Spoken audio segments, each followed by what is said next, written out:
అందరికీ నమస్కారం. Welcome to Janaganamana. Chandrababu Naidu garu charge తీసుకున్నారు. కూటమి ప్రభుత్వం చెప్తూ వస్తున్నట్టుగానే ఛార్జ్ తీసుకున్న వెంటనే 5 ఫైల్స్ పైన సంతకాలు చేశారు. అందులో మొదటిది మెగా డిఎస్సి.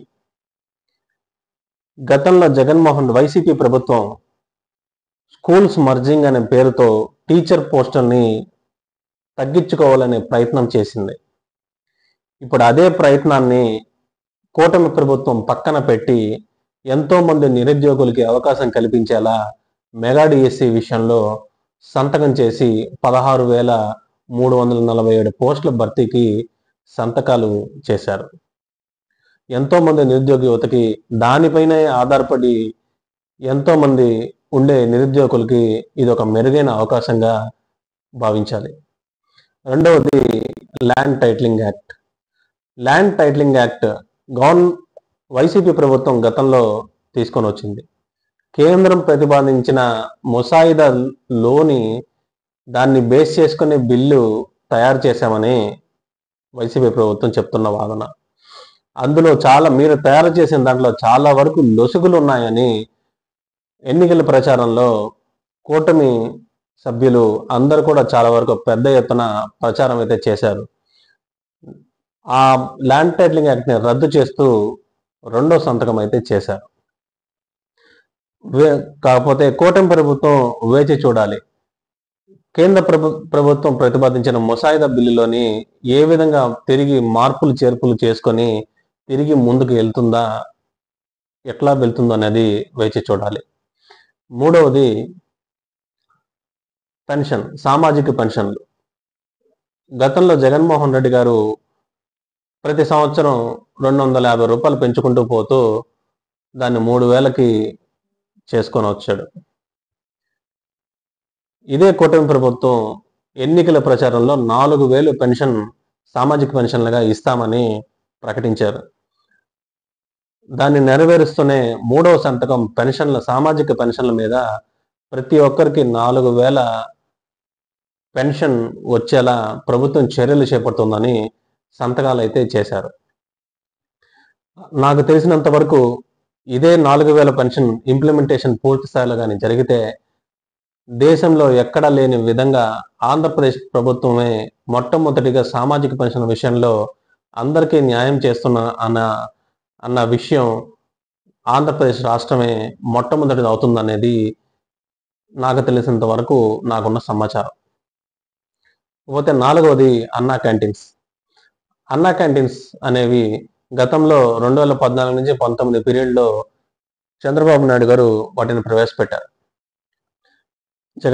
వైసీపీ ప్రభుత్వం వచ్చిన తర్వాత వాటిని రద్దు చేస్తూ వాటిల్ని సచివాలయాలుగా చాలా చోట్ల వాడుకున్నారు. ఇప్పుడు మళ్ళీ కూటమి ప్రభుత్వం రావడంతో ఎన్నికల ప్రచారంలో కూడా దీన్ని మేనిఫెస్టోలో పెట్టడంతో అన్నా క్యాంటీన్ల పైన దాన్ని తిరిగి పునరుద్ధరిస్తున్నామని చెప్పి సంతకాలు అయితే చేశారు. ప్రభుత్వానికి జనగణమన అన్నా క్యాంటీన్స్ విషయంలో తెలియజేసేది ఏంటంటే, గతంలో మీరు 2014 నుంచి 19 పీరియడ్లో గ్రామీణాభివృద్ధి బాగా జరగాలి అంటే రాష్ట్రంలో ఉన్న 16,000కు పైగా బిగ్ షాట్స్ సంపన్నులు ఎవరైతే ఉన్నారో వాళ్ళందరినీ ఒక డేటాబేస్ అయితే తయారు చేశారు. కానీ అది ఇంప్లిమెంటేషన్లో చాలా వరకు ల్యాక్ అయింది సార్. అలాంటి ఒక డేటాబేస్ కానీ అన్నా క్యాంటీన్స్ కానీ మీరు ప్రభుత్వం కానీ క్రియేట్ కానీ చేసుకుంటే ప్రభుత్వం పైన భారం పడకుండా ఒక్క అన్నా క్యాంటీన్కి కొంతమంది గ్రూప్ ఆఫ్ డోనార్స్ని ఏర్పాటు చేసి ఒక డేటాబేస్ అనేది క్రియేట్ చేసుకుంటే వాళ్ళ బిల్లింగ్ ప్రకారంగానే వాళ్ళ ఆధీనంలో ప్రభుత్వ సహాయ సహకారాలతో అవి కానీ అన్నా క్యాంటీన్లు కానీ చేసుకుంటే ప్రభుత్వం పైన భారం కూడా తగ్గే అవకాశం చాలా వరకు ఉంటుంది సార్. ఎంతో మందికి అన్నా క్యాంటీన్లు అనేది భవన నిర్మాణ కార్మికులకు కానీ కూరగాయలు అమ్ముకునే వాళ్ళకి కానీ స్ట్రీట్ వెండర్స్కి కానీ ఎంతో మంది దినదిన కూలీలకు కానీ ఎంతో మందికి ఉపయోగపడే అంశం. అలాంటి అన్నా క్యాంటీన్లు తిరిగి పునరుద్ధరించడంలో అందరూ ఆశాభావం వ్యక్తం చేయాలి. ఇకపోతే ఐదవది స్కిల్ సెన్సెస్. పవన్ కళ్యాణ్ గారు మొట్టమొదటిసారిగా దేశంలో స్కిల్ సెన్సెస్ ని ప్రతిపాదించిన వ్యక్తి. స్కిల్ సెన్సెస్ అనేది రాష్ట్రం యొక్క డేటాబేస్ లో ఉండాలి అని యువత ఏదైతే స్కిల్ ఉంటుందో యువతకి అదే స్కిల్ ని ప్రభుత్వం యొక్క డేటాబేస్ లో కూడా పొందుపరుచుకుంటే తద్వారా అందుకు అనుగుణంగా పాలసీ మేకింగ్స్ కానీ స్కిల్ డెవలప్మెంట్ సెంటర్స్ లో ఉండే ఇతరత్ర శిక్షణ కేంద్రాలు కానీ ఎన్నో కూడా ఏర్పాటు చేసుకొని అనుగుణంగా వారికి స్కిల్ ట్రైనింగ్ ఇచ్చి వాళ్ళకి ఉపాధి కల్పించే అవకాశం ఎంతైనా ఉంటుంది. వాస్తవానికి చెప్పాలంటే జెనెటికల్ గా ఎవరికైనా కానీ ఏదో ఒక స్కిల్ అనేది ఉంటుంది. వాళ్ళు కొందరు గుర్తిస్తారు, కొందరు గుర్తించలేరు.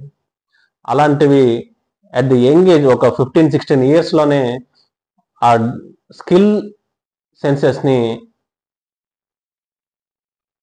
ఆ డేటాబేస్ ని కానీ కలెక్ట్ చేయగలిగితే అది ఎంతో వరకు మెరుగైన ఫలితాలు తీసుకొని వచ్చే అవకాశం అయితే ఖచ్చితంగా ఉంటుందని నా అభిప్రాయం. మరొక విషయం ఏంటంటే ఈ స్కిల్ సెన్సెస్ అనేది కూటమి ప్రభుత్వంగానే సక్సెస్ఫుల్ గా ఇంప్లిమెంట్ చేయగలిగితే ఇదే స్కిల్ సెన్సెస్ ఫార్ములాని రేపు రాబోయే రోజుల్లో దేశంలోని ఇతర రాష్ట్రాలు కూడా అడాప్ట్ చేసుకునే అవకాశం ఖచ్చితంగా ఉంటుందని నా అభిప్రాయం. భారత్ మాతాకి జై.